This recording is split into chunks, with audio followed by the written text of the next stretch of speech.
जय हिंद दोस्तों, मैं प्रेम नैनीवाल और आज हम शुरू करने जा रहे हैं कक्षा 9वीं के लिए विज्ञान। और उसमें जो फिजिक्स के पार्ट है दोस्तों वो हम पढ़ने वाले हैं। तो सबसे पहला जो अध्याय हमारा रहेगा फिजिक्स में वो रहेगा अध्याय 9, जिसे हम कहेंगे बल और गति।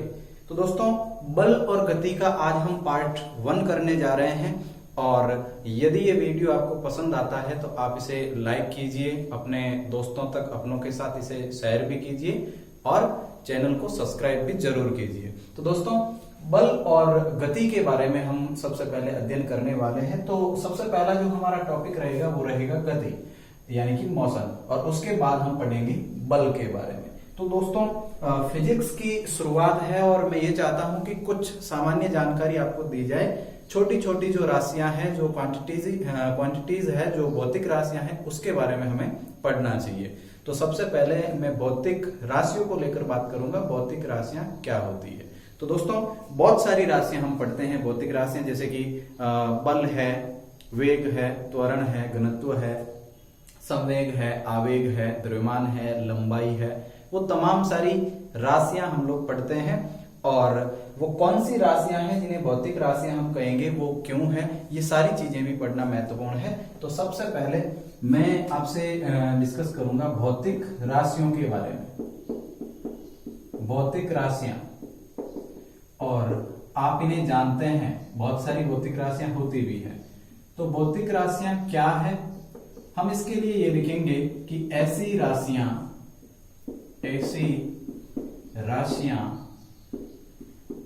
जिन्हें मापा या तोला जा सके। मापा या तोला जा सके वो राशियां भौतिक राशियां कहलाती है। मापा या तोला जा सके, जैसे कि अगर हम द्रव्यमान को लेकर बात करें तो द्रव्यमान को केजी में हम मापते हैं। अगर कम है तो वहां ग्राम में भी मापना होता है। तो कुछ इस तरीके की राशियां होती है जिन्हें मापते हैं। जैसे वेग को ही ले लो, तो वेग को किलोमीटर प्रति घंटा या मीटर प्रति सेकेंड से हम मापते हैं। तो ऐसी राशियां जिन्हें मापा या तोला जा सके उन्हें हम भौतिक राशियां कहते हैं। और ये भौतिक राशियां बहुत सारी होती है। जैसे अगर मैं आपसे कहूं तो एक भौतिक राशि है बल। बल के अलावा देखिए तो जैसे कि द्रव्यमान भी एक भौतिक राशि है, किलोग्राम में जिसे मापा जा सकता है। साथ ही अगर मैं चाल की बात करूं तो वो भी है। अगर मैं आपसे विस्थापन कहूं तो ये भी है, विस्थापन भी एक भौतिक राशि है। अगर किसी वस्तु के लिए, किसी द्रव का वगैरह घनत्व अगर बात करें तो वो भी है। जैसे कि संवेग की बात करें ये भी है। जैसे अगर आवेग की बात करें, हालांकि ये थोड़ी हाई लेवल की भौतिक राशि है, फिर भी आपको ये पढ़ना चाहिए। विस्थापन घनत्व है, संवेग है, आवेग है, द्रव्यमान है। अगर दूरी की हम बात करें, जैसे कि दूरी में दूरी की जो जाती है, जैसे कि लंबाई है, इसे भी दूरी ही कहते हैं। जैसे चौड़ाई है और सारी भी दूरियां, वो सारी की सारी जो राशियां हैं वो भौतिक राशियों के रूप में है। लेकिन ये बात आपको समझनी चाहिए कि भौतिक राशियां भी 2 प्रकार की होती है। ये तमाम सारी जो भौतिक राशियां हम डिस्कस कर रहे हैं, ये भौतिक राशियां 2 प्रकार से होती है। जैसे अगर कहें तो एक प्रकार की भौतिक राशि है जिन्हें हम कहेंगे सदिश राशियां, और दूसरे प्रकार की है जिन्हें हम कहेंगे अदिश राशियां। अदिश और सदिश भौतिक राशियां, वो अदिश क्यों बनी या सदिश क्यों बनी, किन्हें हम कहेंगे, वो बात भी देखेंगे। लेकिन आप लोग फिलहाल के लिए ये समझिए कि ये जो भौतिक राशियां हैं इन्हें 2 भागों में बांटा गया है। और पहले प्रकार की जो है वो हम अदिश लेके चलते हैं कि अदिश भौतिक राशियां, अदिश भौतिक राशि, इनके बारे में। और दूसरी जो राशि है वो है सदिश, सदिश वेक्टर, सदिश भौतिक राशि। क्या फर्क है दोनों में? ये बात जानने के लिए आपको जानना पड़ेगा। देखो, किसी भी राशि को दर्शाने के लिए हमें 2 चीजों की जरूरत हो सकती है। जैसे एक तो दिशा की जरूरत हो सकती है और एक हमें परिमाण की जरूरत हो सकती है। यहां परिमाण का मतलब है उसका आंकिक मान, परिमाण का मतलब है उसका आंकिक मान, ये चीज। तो भौतिक राशियों को दो भागों में हमने बांटा है, अदिश भौतिक राशियां और सदिश भौतिक राशियां। दोस्तों इस बात पर आप ध्यान दीजिएगा कि अदिश भौतिक राशियां ऐसी राशियां हैं जिन्हें दर्शाने के लिए केवल परिमाण की जरूरत होती है। इन सब राशियों में वो हर राशि अदिश होगी यदि उसे दर्शाने के लिए केवल किसकी जरूरत हो रही है, परिमाण की जरूरत हो रही है। यानी दिशा कहीं अटकाव नहीं कर रही है, दिशा की जरूरत नहीं है दर्शाने के लिए, तो आप कहोगे कि वो राशियां अदिश भौतिक राशियां हैं। एग्जाम्पल के तौर पे यदि मैं यहां से दूसरी जो राशि है उसको उठाऊं, यानी कि द्रव्यमान को लेकर बात करें, तो द्रव्यमान को दर्शाने के लिए क्या दिशा की जरूरत पड़ती है? द्रव्यमान का मतलब किसी भी वस्तु का भार हो सकता है। तो अगर मैंने आपसे कहा कि कोई वस्तु 20 केजी है, ये उसका परिमाण है, ये उसका आंकिक मान है, क्या इसे दर्शाने के लिए पीछे दिशा लिखनी जरूरी है? बिल्कुल भी नहीं है। कभी आप दैनिक जीवन में ये कहते हो कि 20 किलो पश्चिम की तरफ या 20 किलो उत्तर की तरफ, हमेशा ही भार तो हमेशा ही जमीन की ओर ही लगता है गुरुत्व त्वरण के कारण। तो भार के लिए हमें पता है, द्रव्यमान के लिए दिशा की जरूरत नहीं है, और इसलिए कहेंगे कि अगर दिशा की जरूरत नहीं है, केवल और केवल परिमाण की जरूरत है राशि को दर्शाने के लिए, उसे व्यक्त करने के लिए, तो वो राशि अदिश भौतिक राशि है। जैसे अगर मैं आपसे कहूं कि क्या चाल को दर्शाने के लिए दिशा की जरूरत है? बिल्कुल भी नहीं है। चाल को दर्शाने के लिए दिशा की जरूरत नहीं है, जबकि वेग को दर्शाने के लिए दिशा चाहिए, है ना। मैं आपको आगे इसकी डेफिनेशन भी बताऊंगा, तब आपको मालूम चलेगा। लेकिन चाल फिलहाल के लिए ये समझिए कि चाल एक प्रकार की अदिश भौतिक राशि है। क्या घनत्व के लिए दिशा की जरूरत है? नहीं। वो घनत्व भी तो एक प्रकार का द्रव्यमान ही है। किसी वस्तु के प्रति एकांक क्षेत्रफल के द्रव्यमान को हम उसका घनत्व कहते हैं। कोई वस्तु है, घनत्व कहेंगे किसे, आपने पहले पढ़ रखा होगा। घनत्व के लिए हम ये कहेंगे किसी वस्तु का, कोई वस्तु है और उसके प्रति एकांक क्षेत्रफल का, एक छोटे से टुकड़े का एकांक क्षेत्रफल का जो द्रव्यमान है, जो भार है, वही क्या कहलाएगा? घनत्व कहलाएगा। मतलब घनत्व भी एक प्रकार का क्या है? द्रव्यमान है। और क्या द्रव्यमान को दर्शाने के लिए दिशा की जरूरत है? नहीं है। इसलिए वो अदिश भौतिक राशि के रूप में है। तो हम इसे इस रूप में लिखेंगे कि वो भौतिक राशियां जिन्हें दर्शाने के लिए केवल परिमाण की जरूरत है, दिशा वहां पे नहीं चाहिए, वो अदिश भौतिक राशि होगी। अब आप समझ गए होंगे कि सदिश भौतिक राशियां हम किन्हें कहेंगे, यानी ऐसी भौतिक राशियां जिनको दर्शाने के लिए परिमाण के साथ साथ दिशा की भी जरूरत होती है, तो वो है सदिश। सदिश को सदिश का मतलब जहां दिशा की जरूरत हो, अदिश जहां दिश यानी कि दिशा नहीं चाहिए। तो बिल्कुल नाम से ही पता चल जाएगा, हालांकि इतना बड़ा मैटर यहाँ पे है भी नहीं, लेकिन आपको समझना चाहिए कि कौन सी भौतिक राशि सदिश है और कौन सी भौतिक राशि अदिश है। तो लीजिए, मैंने यहाँ पे अदिश और सदिश की परिभाषा लिखनी है और साथ में आप लोग नोट करोगे। मैं आपसे ये जरूर कहूंगा कि जब भी आप पढ़ने बैठो तो आप लोग अपनी कॉपी और पेन लेके बैठे, ताकि जो भी आपको यहाँ महत्वपूर्ण लगे वो आप लोग नोट कर सको। तो सबसे पहले मैं आपको बता रहा हूं कि अदिश भौतिक राशियां क्या है, और मैं इन्हें सीधा सा लिख रहा हूं अदिश राशियां। अदिश राशियां, हालांकि ये भौतिक राशियां हैं। लीजिए, अदिश राशियां, आप वो बात वापस से दोहराओगे कि वह भौतिक राशियां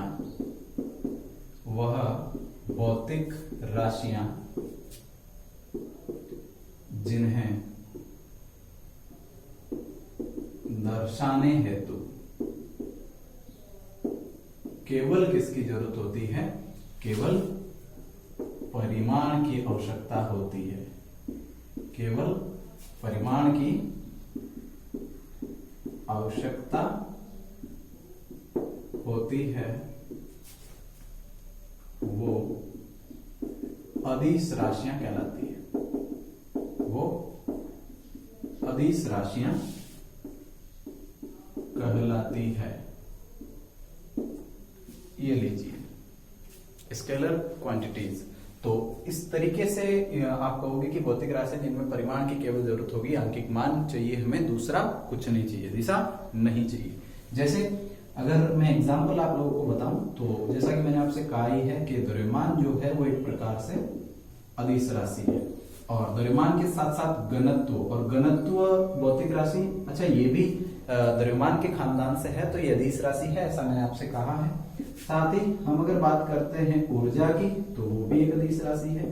अगर मैं आपसे कहूं चाल तो वो भी क्या है, एक अदिश राशि है। यानी आप लोग उसे विभाजित कर सकते हैं, उन्हें अलग अलग कर सकते हैं, दिशा के आधार पर उन्हें अलग किया जा सकता है। तो ये सारी चीजें होगी इसके लिए। अब इसका उल्टा मैं आपसे कहूंगा कि दूसरे प्रकार की जो है यानी वो है सदिश राशियां, जिनके बारे में आप बड़े आसानी से लिख सकते हैं, सदिश राशियां, ये वाली राशियां। और क्या इनके लिए दिशा की जरूरत होती है? बिल्कुल इनके लिए दिशा की जरूरत है। और ये भौतिक राशियां सदिश और अदिश, और सदिश को लेकर तो काफी सारी चीजें हैं और वो आपको पढ़नी जरूरी भी है, क्योंकि 11th क्लास में यहीं से आपकी शुरुआत है फिजिक्स की। तो सदिश और अदिश में जो सदिश राशियां हैं वो बहुत ही महत्वपूर्ण है। यानी जब भी आप फिजिक्स में कोई राशि पढ़ोगे 11th क्लास में, 12th क्लास में, तो जब भी कोई भी राशि पढ़ोगे तो उसका सदिश होना या अदिश होना आपके लिए बहुत महत्वपूर्ण होगा, और वहां पर आपको लिखना भी पड़ेगा, वो एक गुण भी हो जाएगा उसका कि ये एक सदिश राशि है, ये एक अदिश राशि है। तो इस तरीके से आपको मालूम होना चाहिए। तो आप लिखोगे कि वे भौतिक राशियां जिन्हें व्यक्त करने के लिए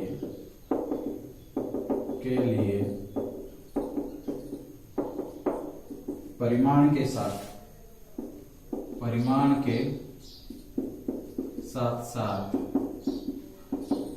दिशा की भी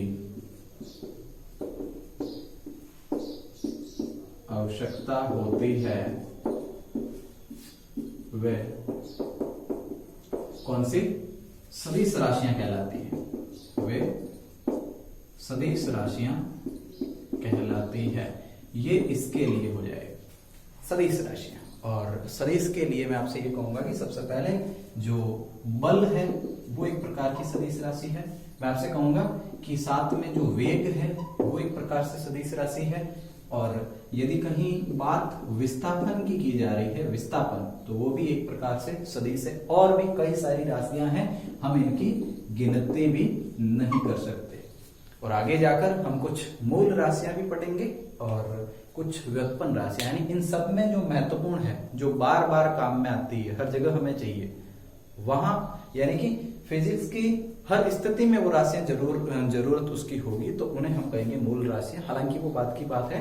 खैर आगे बढ़ते हैं। और राशियों में सदिश राशियां, दोस्तों सदिश राशियां, अगर कोई राशि है, जैसे आपने बल ही ले लिया और वो अगर सदिश राशि हमें बताया कि सदिश है, तो उस बल को आप लोग कैसे लिखोगे? क्या नॉर्मल भौतिक राशि लिखने में और सदिश को लिखने में क्या कुछ फर्क होगा? बिल्कुल होगा। और इस बात को मैं इस रूप में दर्शा देना चाहता हूं कि सदिश प्रदर्शन,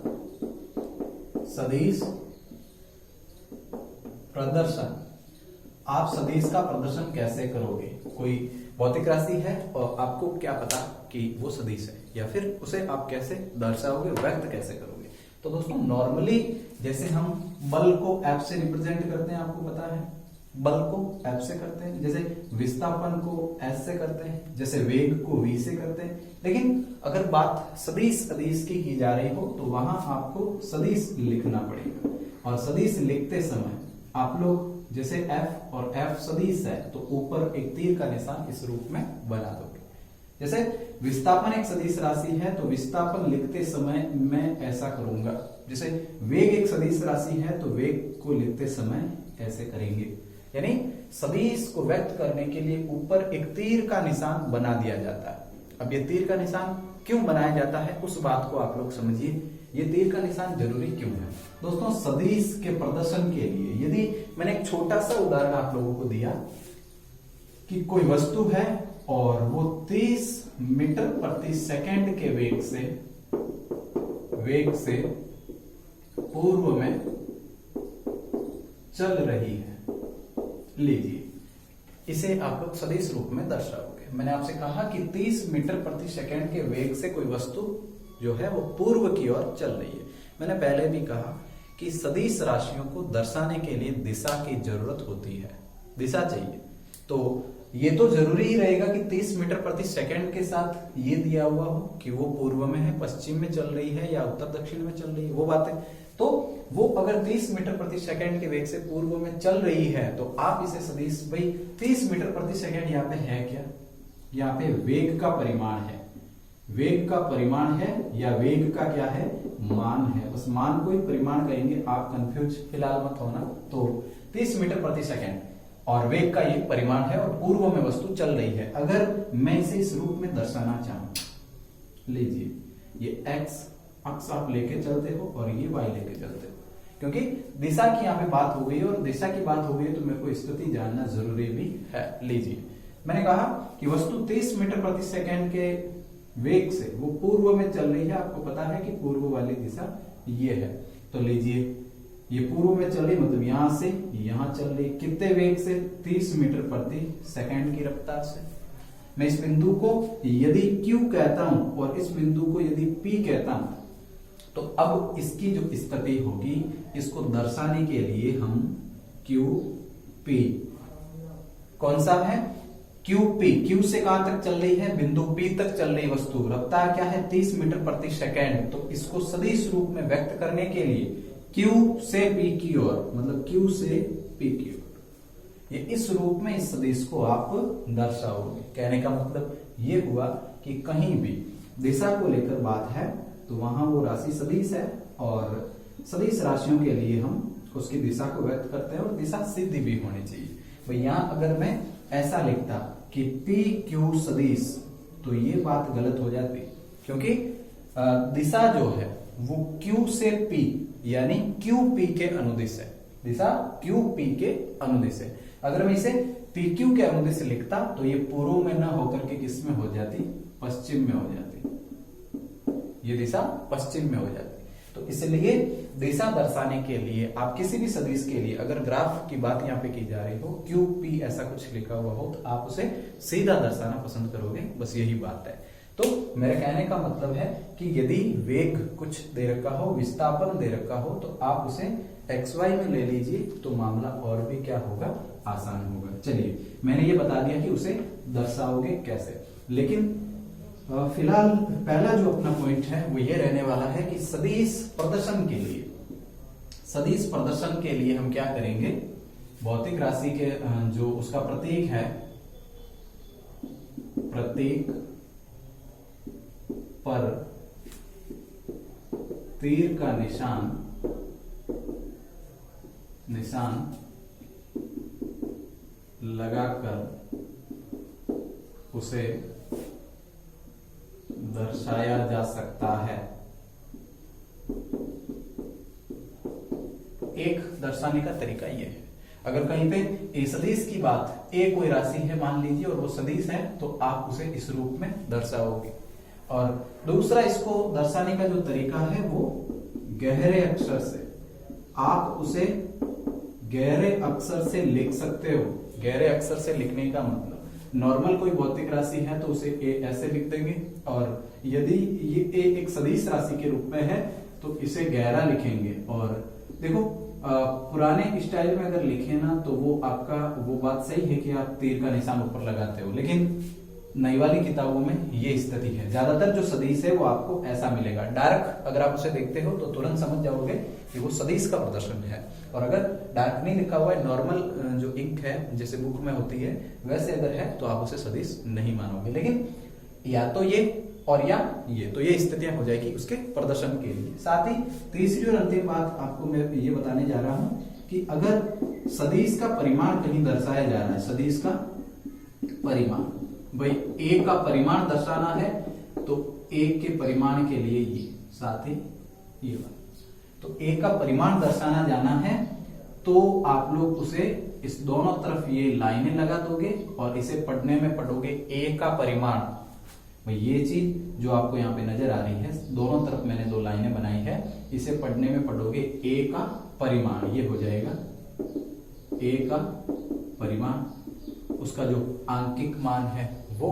तो ये सारी चीजें होगी सदिश के लिए। मैंने 3 महत्वपूर्ण बातें आपको बताई कि या तो तीर का निशान लगा के उसे प्रदर्शित करोगे या उसे गहरे अक्षर में लिखोगे। और परिमाण की जब बात होगी, किसी भी भौतिक राशि का परिमाण आपको लिखना है, व्यक्त करना है फॉर्मूले में कहीं, तो आप उसे ए और दोनों तरफ लाइन मॉडुलस उसका बना देंगे। तो ये चीजें सदिश के प्रदर्शन को लेकर हमें बताई गई है। अब एक विशेष प्रकार का सदिश दोस्तों मैं आपसे डिस्कस करना चाह रहा हूं। विशेष प्रकार का सदिश जिसे हम कहेंगे एकांक सदिश, उसका नाम है एकांक सदिश, या जिसे हम इकाई सदिश के रूप में भी ले सकते हैं। एकांक या इकाई सदिश लीजिए, हम बात कर रहे हैं एकांक या जिसे हम कहेंगे इकाई सदिश। एकांक या इकाई सदिश किसे कहेंगे? देखो, एकांक या इकाई सदिश का मतलब यह है कि ऐसा कोई सदिश जिसका परिमाण 1 हो, ऐसा कोई सदिश जिसका परिमाण केवल कितना हो? 1 हो, और दिशा उसी के अनुदिश हो। जो सदिश है ना, उसी के अनुदिश उसकी दिशा हो, यानी कोई विशेष दिशा हो भी नहीं, तो वो सदिश एकांक सदिश कहलाएगा। एक ऐसा सदिश जिसका परिमाण सदैव क्या हो? 1 हो। जैसे अगर मैं किसी ए सदिश का एकांक निकालना चाह रहा हूं, किसी सदिश ए का एकांक सदिश, वह सदिश होगा जिसका परिमाण 1 हो, वह दिशा ए के अनुदिश हो। ए के अनुदिश हो या एक ही दिशा हो, एक की जिसकी दिशा एक ही दिशा हो। समझो, ये परिभाषा थोड़ी सी जटिल हमें लग रही है। कैसे लग रही है दोस्तों? मैं बात कर रहा हूं कि यदि आपको किसी ए का कोई ए सदिश दिया है और उसका एकांक सदिश आपको बनाना है, तो ए का एकांक सदिश कौन सा होगा? ए का एकांक सदिश वह सदिश होगा जिसका परिमाण केवल कितना हो? 1। इस परिभाषा को 2 स्टेप में आपको पढ़ना है। कैसे? किसी ए सदिश का एकांक सदिश, किसका? किसी ए का, बी का, सी का, डी का या पी का, क्यू का, किसी का भी एकांक सदिश आपको चाहिए, तो कौन सा होगा? वह सदिश होगा जिसका परिमाण क्या हो? केवल 1 हो, जिसका परिमाण 1 हो और जिसकी दिशा इस पहले वाले जिसका एकांक आप निकाल रहे हैं उसकी ही दिशा हो, है ना, उसकी दिशा के अनुदिश हो। यानी किसी, मान लो ए ना लेकर के मैं आपसे कहूं कि किसी पी का एकांक सदिश निकालो, तो पी का जो एकांक सदिश होगा ना, वो कौन सा होगा? वह होगा जिसका परिमाण कितना हो? केवल 1 हो, और इसकी यानी एकांक सदिश की दिशा कौन सी हो? पी की ही दिशा हो। वह सदिश क्या कहलाएगा? पी का एकांक सदिश। ए की बात कर रहे हैं तो ए का एकांक सदिश वह होगा जिसका परिमाण हो 1 और दिशा कौन सी हो? इस ए की ही दिशा हो, वो इस ए का क्या कहलाएगा? एकांक सदिश। कुछ बातें फॉर्मूले से भी क्लियर होती है। तो फॉर्मूला क्या होगा इसका? देखो, एकांक सदिश अगर आप निकालना चाह रहे हैं कहीं पे, जैसे मैं लिख रहा हूं एकांक सदिश, इसके लिए लिखोगे आप सदिश बटे सदिश का परिमाण, सदिश बटे सदिश का परिमाण। ये बात है एकांक सदिश के लिए। दोस्तों, एकांक सदिश को इस प्रकार से व्यक्त करते हैं। यदि ए का एकांक निकालें ना, तो ए केप, ये ऊपर जो टॉपी है, टॉपी को हम केप कहते ही है वैसे भी नॉर्मली, तो ए केप, और सदिश को ए सदिश ऐसा हम दर्शाते हैं। साथ में सदिश का परिमाण यानी इस ए का परिमाण को हम ऐसे दर्शाते हैं। तो ये जो फॉर्मूला दोस्तों है, ये एकांक सदिश निकालने का है। कहीं पर आपको एकांक सदिश जैसी स्थिति चाहिए तो आप वहां पर क्या करेंगे? इसे ए के, सबसे पहले तो मैं आपको बता रहा हूं, इसे लिखेंगे ए और ए के ऊपर क्या है? के। तो ये एकांक सदिश को दर्शाने का तरीका है। एकांक सदिश क्या होगा? सदिश बटे सदिश का परिमाण। जो सदिश आपको दिया है वो और बटे उसका परिमाण, जो आंकिक मान उसका है, अगर उसकी कैलकुलेशन आप करोगे तो आपको एकांक सदिश मिलेगा। तो ये स्थिति होगी। साथ में परिमाण का आप ध्यान रखना कि उसका जो मान है, आंकिक जो मान है उसका, वो उसका परिमाण है। मात्रक के साथ जो आंकिक मान है, जैसे द्रव्यमान का है 20 किलो, 23 किलो, 40 किलो, तो 40 किलो यानी दोनों वो क्या है मिलाकर के परिमाण उसका है। दिशा आप समझ ही गए। तो सदिश बटे सदिश का परिमाण वो एकांक सदिश के रूप में होगा। तो ये थी बातें सदिश और अदिश को लेकर, जिनमें हमने भौतिक राशियों को पढ़ा है और भौतिक राशियों को दो भागों में बांटा भी है, एक अदिश राशियां और एक सदिश राशियां। नॉर्मल सी बात है, अदिश यानी जहां दिशा की जरूरत नहीं, यानी कि ऐसी भौतिक राशियां जिसको दर्शाने के लिए केवल और केवल जरूरत होती है परिमाण की, वो अदिश। और ऐसी भौतिक राशियां जिनको दर्शाने के लिए केवल परिमाण की नहीं, बल्कि परिमाण के साथ क्या चाहिए, दिशा, परिमाण और दिशा। जैसे कि आप लोग वेग दर्शा रहे हैं तो 30 मीटर प्रति सेकंड पूर्व की ओर, 40 किलोमीटर प्रति घंटा पश्चिम की ओर, जिधर भी आप जा रहे हैं अगर वो दिशा आपको बताई जा रही है तो वहां पर सीधी सी बात है कि वो सदिश राशियां हैं। और फिजिक्स में बहुत सारी सदिश राशियां हैं और बहुत सारी अदिश राशियां हैं, उनको आप इस आधार पे बांट भी सकते हैं। और तीसरी हमने बात की है कि हम सदिश को दर्शाएंगे कैसे, सदिश के माध्यम से या उसे गहरे अक्षर से दर्शाएंगे। परिमाण के लिए दोनों तरफ इस तरीके से लाइनें बनानी होगी। और तीसरी बात थी एकांक या इकाई सदिश को लेकर, एक ऐसा सदिश जिसका परिमाण इकाई हो, मतलब केवल कितना हो, एक, उसका अंकिक मान 1 हो, तो वो सदिश। और दिशा, अच्छा कोई विशेष दिशा की मैं यहाँ पे बात कर भी नहीं रहा हूं, केवल इतना ध्यान रखना है कि उसका परिमाण कितना होना चाहिए, 1 होना चाहिए। और दिशा जैसी भी हो वो पहले वाले सदिश की ही दिशा होगी, यदि कोई परिवर्तन उसमें नहीं है तो वो एकांक सदिश है ही। साथ ही उसका फॉर्मूला सदिश बटे सदिश के परिमाण के रूप में है। तो ये चीजें इसको लेकर होगी। तो इन सब के बाद अब हम आगे बढ़ते हैं और बढ़ते हैं गति की ओर, यानी कुछ सामान्य जानकारी जो थी भौतिक राशियों के बारे में, अदिश और सदिश के बारे में, वो हमने ली है। और आगे बढ़ते हैं हम और अपने टॉपिक पे आ जाते हैं। और पहले हम पढ़ेंगे इस लेसन में जैसे कि गति, और उसके बाद हम पढ़ेंगे बल। तो दोस्तों सबसे पहले जो हमारी बातचीत है वो गति, मोशन को लेकर रहेगी। तो गति क्या है? वैसे नॉर्मली हम लोग जानते हैं कि गति क्या है। जब वस्तुएं एक स्थान से दूसरे स्थान तक जाती है, वो कुछ दूरी तय करती है, तो हम कह रहे हैं कि वो गति कर रही है। लेकिन आप लोग सोचिए कि यदि कभी गति की परिभाषा पूछी गई तो आप क्या करेंगे? भाई गति की परिभाषा पूछी गई, गति किसे कहते हैं, उसकी डेफिनेशन लिखिए, तो बात क्या होगी? दोस्तों कोई वस्तु है और उस वस्तु की स्थिति में यदि लगातार परिवर्तन हो रहा है, मेरे कहने का मतलब है कि यहाँ अगर बिंदु ए है, कोई वस्तु यहाँ पड़ी है और यदि इस पे बल लगाया जाता है, तो हम जानते हैं कि बल लगाने पर, एक उचित बल लगाने पर इस वस्तु की स्थिति में परिवर्तन होगा और वो परिवर्तन निरंतर भी होगा। यदि वो परिवर्तन बल लगाया जा रहा है, लगातार बल लगा रहे हैं, तो उस वस्तु की स्थिति में निरंतर क्या हो रहा है? परिवर्तन। वो वस्तु ए से बी पर आ रही है, बी से सी पर आ रही, सी से डी पर, डी से ई पर, ई से एफ पर, यानी लगातार उसकी स्थिति बदल रही है। तो ये स्थिति बदलना जो है वो उसकी गति कहलाएगा। वस्तु की स्थिति में परिवर्तन, और वो परिवर्तन कंटिन्यू अगर हो रहा हो, वस्तु की स्थिति में निरंतर परिवर्तन को हम लोग क्या कहेंगे? गति कहेंगे। तो ये वस्तु की स्थिति बदल रही है, बस इसी को तो हम गति कहते हैं, मोशन, गति। तो वही होगा। और परिभाषा लिखने की जब बात आएगी तो बड़ी ही आसान परिभाषा है कि जब कोई वस्तु हो सकती है, कण हो सकता है, वो पिंड हो सकता है, ये सारी चीजें हो सकती है, तो किसी वस्तु, कण या पिंड की स्थिति का समय के साथ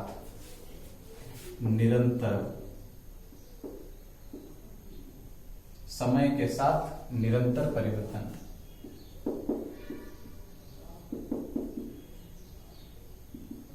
स्थिति में ऐसा लिखते हैं, समय के साथ निरंतर परिवर्तन को ही, ज्यादा लंबी नहीं करेंगे हम परिभाषा को ही गति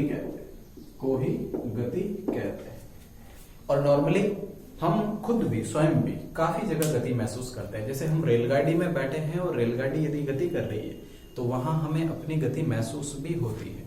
और जैसे कोई खिलाड़ी भाग रहा है कोई बैलगाड़ी दौड़ रही है, कोई और गाड़ी है जैसे कि कार है, मोटर बाइक है, तो वो तमाम सारी चीजें जब चल रही होती है, उनकी स्थिति लगातार बदल रही होती है, तो हम कहते हैं कि वो गति कर रही है। लेकिन दोस्तों, गति को मापा जाता है किसी भी स्थिर बिंदु के सापेक्ष। क्या पृथ्वी भी गति कर रही है? बिल्कुल, पृथ्वी गति कर रही है। वो लगातार वर्ताकार गति कर रही है, वर्ताकार मार्ग में वो चक्कर लगा रही है। तो गति कर रही है, तो क्या आपको ये गति महसूस हो रही है? नहीं, बिल्कुल भी महसूस नहीं होती है। पृथ्वी पे हम खड़े हैं, हम अपने चारों ओर रूम को देख रहे हैं, जैसे कि कोई वस्तु रखी उसे देख रहे हैं, तो क्या आपको पृथ्वी की गति महसूस हो रही है? नहीं, बिल्कुल भी नहीं। पृथ्वी की गति तब तक महसूस हमें नहीं होगी जब तक हम पृथ्वी से हटकर किसी पिंड को ना देख ले। यानी जब हम चंद्रमा को देखते हैं तो गति महसूस होती है, सूर्य को देखते हैं तो वो हमें चलता हुआ नजर आता है, गति महसूस होती है। दोस्तों, मेरा कहने का मतलब यह है कि गति हमेशा ही महसूस होगी किसी स्थिर बिंदु के सापेक्ष। स्थिर बिंदु के सापेक्ष आपको गति लगेगी, नहीं तो गति महसूस ही नहीं होगी। और हमें पता है कि पृथ्वी पर जो तमाम सारी वस्तुएं, जो हमारे आसपास का जो परिवेश है, वो हमारे साथ ही गति कर रहा है, पृथ्वी के साथ वो गति कर रहा है, हम सब साथ में गति कर रहे हैं। तो साथ में गति करने वाला अगर एक दूसरे को देखेगा, ये भी गतिशील, ये भी गतिशील, और दोनों एक दूसरे को देखेंगे तो वो एक दूसरे को स्थिर नजर आएंगे, गतिशील नजर नहीं आएंगे। उदाहरण के तौर पे ले लीजिए, जब आप ट्रेन में बैठे हैं, गति कर रहे हैं, क्या सामने की सीट पर बैठा जो आदमी है उसकी गति आपको दिख रही है? नहीं, नहीं दिख रही। अगर सब कुछ खिड़कियां वगैरह बंद कर दी जाए तो आपको गति महसूस होगी भी नहीं, और वो गति तब तक महसूस नहीं होगी जब तक बाहर आप स्थिर पैडों को नहीं देखें। ट्रेन से बाहर स्थिर पैडों को जब आप देखेंगे तो आपको अपनी गति महसूस होगी। मेरा कहने का मतलब है दोस्तों कि गति हमेशा स्थिर बिंदु के सापेक्ष हमें महसूस होती है। स्थिरता का यहाँ बड़ा महत्व है। आप लोग कहीं जा रहे हैं, कहीं गति कर रहे हैं, और गति करते समय आप लोग यदि किसी स्थिर बिंदु को, जैसे कि ट्रेन से बैठे आप लोग पेड़ों को देखते हैं, तो यदि आप स्थिर चीजों को देख रहे हैं तो आपको अपनी गति अच्छी तरीके से महसूस होगी। लेकिन वो महसूस नहीं तब तक होगी जब तक आप क्या कर रहे हैं, जब आप अपने साथ गतिशील चीजों को देख रहे हैं। तो क्या पृथ्वी पर सारी चीजें गतिशील है? हाँ, पृथ्वी के साथ सब चीजें गतिशील है। हाँ, पूरा परिवेश गतिशील है, और वो गति महसूस हमें नहीं होगी क्योंकि हम स्थिर चीजों को नहीं देख सकते। पृथ्वी से बाहर कोई स्थिर पिंड है, कोई विपरीत दिशा में गतिशील पिंड है, यदि आप उसे देख रहे हैं तो आपको पृथ्वी की गति महसूस होगी, अन्यथा वो गति महसूस नहीं होगी।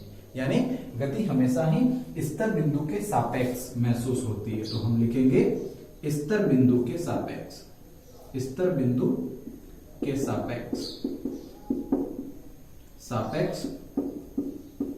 गति महसूस होती है।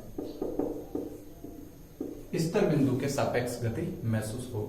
जैसे उदाहरण के तौर पे, अच्छा, गति को मापने के लिए हमें निर्देश बिंदु भी चाहिए, और गति कहां कहां हमारी मदद करती है वो बात भी जरा सुन लीजिए। मैंने कहा स्थिर बिंदु के सापेक्ष गति महसूस होती है, और गति का और भी कई महत्व है। जैसे कि यदि कहीं किसी भी स्थिति पे, जैसे ये बिंदु है और इस बिंदु की लोकेशन आपको चाहिए, तो आप लोग यहाँ सीधी सी बात है, ग्राफ बना लेंगे। ये एक्स अक्ष रहेगा और ये साथ में वाई डैश, एक्स और एक्स डैश। इसके लिए ये बिंदु कहाँ है मेरे को बताने के लिए ग्राफ की जरूरत पड़ेगी, और मूल बिंदु O से मैं इसे माप लूंगा कि कितनी दूरी पर है।